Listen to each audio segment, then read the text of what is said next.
ఎలా ఈ ఎన్నికని జరిపిస్తుంది, విలువలు పాటించిద్దా, ప్రజాస్వామ్య పద్ధతిలో జరిగిద్దా అని వేచి చూస్తున్నారు ఆంధ్ర రాష్ట్ర ప్రజలు. అంత చిన్న ఎన్నికను కూడా అదిరించి బెదిరించి కౌన్సిలర్స్ మీద దాడులు చేసి పోలీసుల చేత కిడ్నాప్ చేయించి చివరికి ఎంత దారుణం అంటే నిన్న పాపం ఒక ముస్లిం కౌన్సిలర్ తన సొంత డబ్బుతో ఇళ్లు కట్టుకుంటుంటే ఆ ఇళ్లను కూడా కూల్చేశారు. నిన్న ఆ వీడియో అంతా వైరల్ అయింది, అందరు చూశారు. దానివల్ల మిగతా వాళ్ళు భయపడతారు. అంత సన్నకారు పాపం ఎస్సీలు, బీసీలు, మైనారిటీలు, వాళ్ళకు ఉండేదే అంతంత మాత్రం ఇళ్ళు ఉంటాయి. రోజు రెక్కాడితే రొక్కాడిని వ్యక్తులు వీళ్ళు. కూలి మీద ఆధారపడి వాళ్ళు కూడా ఈరోజు కౌన్సిలర్లుగా ఉన్నారు. వాళ్ళని బెదిరించి వాళ్ళేంటి స్వయానా చైర్మన్, అక్కడ చైర్మన్ సుబ్బారావు గారినే నీ ఫ్యాక్టరీకి తాళం వేస్తాం, నువ్వు రాకపోతే నీ బిల్లులు ఆపుతాం, లేకపోతే మీ మీద కేసులు పెడతాం, ఇలా బెదిరించి లాక్కొని ఈరోజు ఒక వైస్ చైర్మన్ ఎన్నిక గెలుచుకున్నారు. పిడుగురాళ్ళు లేదు ఇంకో దగ్గర పోస్ట్పోన్ అవ్వచ్చు, లేదు మొన్న దాదాపు 8-9 మున్సిపాలిటీలో. అవసరమా ఇది? దీన్ని బట్టే తెలుస్తుంది ఎంత దిగజారిపోయినాయి రాజకీయాలు, ఎంత దూరం అన్నా తెలుగు.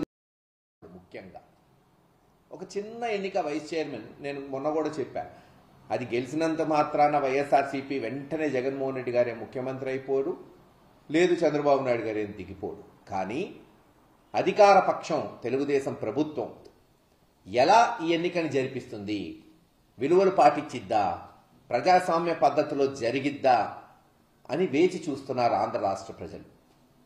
అంత చిన్న ఎన్నికను కూడా అదిరించి బెదిరించి కౌన్సిలర్స్ మీద దాడులు చేసి పోలీసుల చేత కిడ్నాప్ చేయించి చివరికి ఎంత దారుణం అంటే నిన్న పాపం ఒక ముస్లిం కౌన్సిలర్ తన సొంత డబ్బుతో ఇళ్లు కట్టుకుంటుంటే ఆ ఇళ్లను కూడా కూల్చేశారు. నిన్న ఆ వీడియో అంతా వైరల్ అయింది, అందరు చూశారు.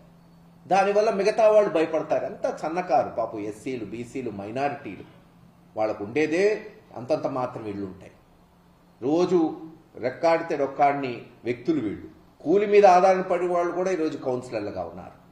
వాళ్ళని బెదిరించి వాళ్ళేంటి స్వయానా చైర్మన్, అక్కడ చైర్మన్ సుబ్బారావు గారినే నీ ఫ్యాక్టరీకి తాళం వేస్తాం, నువ్వు రాకపోతే నీ బిల్లులు ఆపుతాం, లేకపోతే మీ మీద కేసులు పెడతాం, ఇలా బెదిరించి లాక్కొని ఈరోజు ఒక వైస్ చైర్మన్ ఎన్నిక గెలుచుకున్నారు. పిడుగురాళ్ళు లేదు ఇంకో దగ్గర పోస్ట్పోన్ అవ్వచ్చు, లేదు మొన్న దాదాపు 8-9 మున్సిపాలిటీలో. అవసరమా ఇది?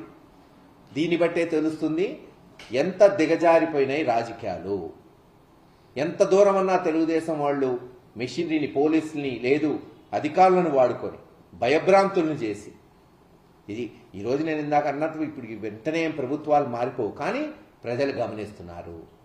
ప్రజాస్వామ్యానికే ఆపద తీసుకొస్తుంది ఈ తెలుగుదేశం ప్రభుత్వం.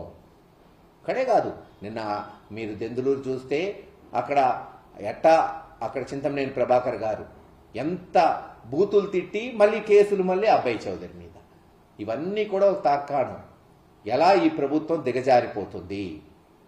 చెయ్యాల్సిన పనులు, ఇచ్చిన హామీలు నిలబెట్టుకోకుండా ప్రజలు నిలదీస్తారనే భయంతో పక్కదారి పట్టడానికి ఈరోజు ఈ గొడవలు. ఏది ఏమైనా జగన్మోహన్ రెడ్డి గారి నాయకత్వంలో ప్రజాస్వామ్య పద్ధతిలోనే మేము ముందుకు పోతాం. తప్పకుండా ప్రజల వద్దకు పోయి ఎండగడతాం. ఎక్కడ జంకేది లేదు. ఈరోజు ఏదో భయభ్రాంతులు చేసి బెదిరించి, లేదు డబ్బులు ఇచ్చి 2-3 లక్షలు ఓ కొంతమంది కౌన్సిలర్స్ లాక్కున్నంత మాత్రాన వైఎస్ఆర్సీపీ ఎక్కడా బెదర్దు, క్యాడర్ కిందకు పోయేది లేదు. జగన్మోహన్ రెడ్డి గారి బొమ్మతో ఈరోజు ఆ కౌన్సిలర్ని గతంలో సృష్టించాం. ఇటువంటి వాళ్ళని ఒక 100 మందిని సృష్టించే దమ్ము, ధైర్యం జగన్మోహన్ రెడ్డి గారికి ఉంది, ఈ పార్టీకి ఉంది. ఒకళ్ళిద్దరు మారినంత మాత్రాన, రాజ్యసభలో వాళ్ళు పోయినంత మాత్రాన, ఎమ్మెల్సీలు మారినంత మాత్రాన, లేదు కౌన్సిలర్స్ని లాక్కున్నంత మాత్రాన ఈ పార్టీ చెక్కు చెదరదు. ఎందుకంటే పైన జగన్మోహన్ రెడ్డి గారు, కింద కార్యకర్తలు అండగా ఉన్నారు, నికార్సుగా ఉన్నారు, ధైర్యంగా ఉన్నారు. ముందుకు పోతాం. ప్రజాస్వామ్య పద్ధతిలో ప్రజాక్షేత్రంలో తెలుసుకుంటాం. రేపు జరగబోయే లోకల్ బాడీ ఎన్నికల్లో కూడా తప్పకుండా మాకు చేతనైనంత వరకు పోరాటం చేస్తాం. వాళ్ళు చేస్తున్న అఘాయిత్యాల్ని ఎండగడతాం. అలాగే వాళ్ళు ఏదైతే మాట నిలబెట్టుకోకుండా ఈరోజు సూపర్ 6లు ఇవ్వట్లేదో అవి కూడా ప్రజల్లో చైతన్యపరిచి రాబోయే మళ్ళీ ఎన్నికల్లో తప్పకుండా జగన్మోహన్ రెడ్డి గారిని ముఖ్యమంత్రి అవడానికి అందరం కృషి చేస్తామని తెలియజేస్తున్నాం. పోలీసులే కిడ్నాప్ చేయడం, ఎత్తుకుపోవడం, బెదిరించడం, కేసులు పెట్టడం ఇల్లు పడగొట్టడం ఎప్పుడైనా చూసారా సార్ మీరు? నేను అదే కాదు చెప్తుంది. ఇప్పుడు దొంగతనం చేస్తే పోలీస్ స్టేషన్కి పోయి కంప్లైంట్ చేస్తాం, పోలీసులే దొంగతనం చేస్తే అది పరిస్థితి. ఎక్కడన్నా గతంలో లోకల్ బాడీల్లో ఎక్కడ చెదురుముదురు సంఘటనలు జరిగేవి, జరగలేదు అన్నట్లా గత 20-30 సంవత్సరాల నుంచి. కానీ పోలీసులే కిడ్నాప్ చేయటం, కౌన్సిలర్ వెళ్ళకపోయి వాళ్ళని బెదిరించటం, మీ మీద కేసులుంటాయని పిలిపించుకొని వాళ్ళని మీరు మారకపోతే, పార్టీ మారకపోతే రేపటి నుంచి మీరు ఊర్లలో ఉండలేరు, మీ వ్యాపారాలు చేసుకోలేరు, బెదిరించినప్పుడు ఏం చేయగలుగుతాం? అందుకే చెప్తున్నాం కదా, తప్పకుండా ఇవన్నీ కూడా జగన్మోహన్ రెడ్డి గారు రికార్డ్ చేస్తున్నారు. మొన్న జగన్మోహన్ రెడ్డి గారికి కూడా హామీ ఇచ్చారు, ఎవరైతే అధికారులు ఈ రోజున ఎవరైతే ఈ బెదిరింపులు చేస్తున్నారో రేపు వీళ్ళందరి మీద కూడా వైఎస్ఆర్సీపీ ప్రభుత్వం వచ్చిన తర్వాత కేసులుంటాయి. ఇవన్నీ కూడా ఎంక్వైరీ జరుగుతాయి. ఏదో ఈ రోజు అయిపోయింది వదిలేస్తాం సిఐల్ని ఎస్ఐల్ని, చాలా మంది పోలీస్ స్టేషన్ తీసుకెళ్లి కొడుతున్న దాఖలాలు కూడా ఉన్నాయి సిఐ. అటువంటి వాళ్ళ మీద రేపు మళ్ళీ ఎఫ్ఐఆర్లు బుక్ అవుతాయి. ఆ రోజున స్పెషల్ ఇన్వెస్టిగేషన్ టీమ్స్ ఉంటాయి. మొన్న జగన్మోహన్ రెడ్డి గారు కూడా ప్రత్యేకంగా పల్నాడు, గురజాల, మాచల్ల మాకు మాట ఇచ్చారు, ఎవరైతే అధికారులు అతిగా చేస్తున్నారో వాళ్ళని ఎంక్వైరీ చేసే అవసరమైతే వాళ్ళ ఉద్యోగాల నుంచి డిస్మిస్ చేయబోతుంది వచ్చే వైఎస్ఆర్సీపీ ప్రభుత్వం అని చెప్పారు. రేపు బహుశా పల్నాడు వచ్చినప్పుడు ఆయనే స్వయంగా ప్రకటన కూడా చేయబోతున్నారని తెలియజేస్తున్నారు. చిన్న కార్యకర్త కౌన్సిలర్ అయ్యాడు వైఎస్ఆర్, అతను 2 ఇళ్ళు సాయంత్రం పూర్తి చేయడానికి చెప్పాను కదా, నిజంగా అటువంటి కౌన్సిలర్లని సెల్యూట్ చేయాలి. నాలాంటోడు చేస్తున్నాం కూడా. ఊహించండి, డబ్బు ప్రలోభాలు పెట్టారు, వాళ్ళ కుటుంబం మీద కేసులు పెట్టారు, చివరికి తన ఇళ్లు కూల్చినా సరే అతను టీడీపీలోకి పోలేదు. ఈరోజు సార్ అవసరమైతే మేము ఓటింగ్కి దూరం ఉంటాం, ఏం చేయగలుగుతాం, చిన్నవాళ్ళం, మా ఇళ్లు కూల్చేశారు కానీ మేము పోయి తెలుగుదేశానికి ఓటేయమని ఈరోజు బయట ఉన్నాడు. నిజంగా అటువంటి సైదావలి లాంటి కార్యకర్తలే ఈరోజు జగన్మోహన్ రెడ్డి గారికి శ్రీరామ రక్ష.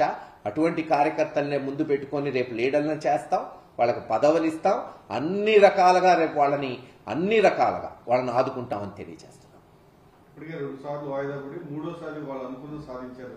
ఎట్లా చూస్తారు మొత్తాన్ని? చెప్పా కదా, మొన్నేమో ఎలక్షన్కి రానిలేదు కౌన్సిలర్లు అందరు పోతే, చివరికి చైర్మన్ గారిని బెదిరించి, మన చైర్మన్ గారు కూడా జగన్ గారి దగ్గరికి వచ్చి సార్ బెదిరిస్తున్నారు, మేము వ్యాపారం చిన్న కుటుంబం నుంచి వచ్చి ఒక్కొక్క ఇటుక పేర్చుకొని ఒక వ్యాపారం చేస్తున్నాం, ఫ్యాక్టరీకి తాళాలు వేస్తున్నారు, మారకపోతే ఇంకా పిడుగురాళ్ళలో ఉండనివ్వమంటున్నారని ఆయనే స్వయాన జగన్మోహన్ రెడ్డి గారు చెప్పారు. సరే, ఒక అధ్యక్షుడిగా ఆయన ఇవ్వాల్సిన భరోసా ఇచ్చాడు. కానీ సరే, ఈరోజు కాలక్రమేణా కొంతమంది భయానికి లొంగుతున్నారు.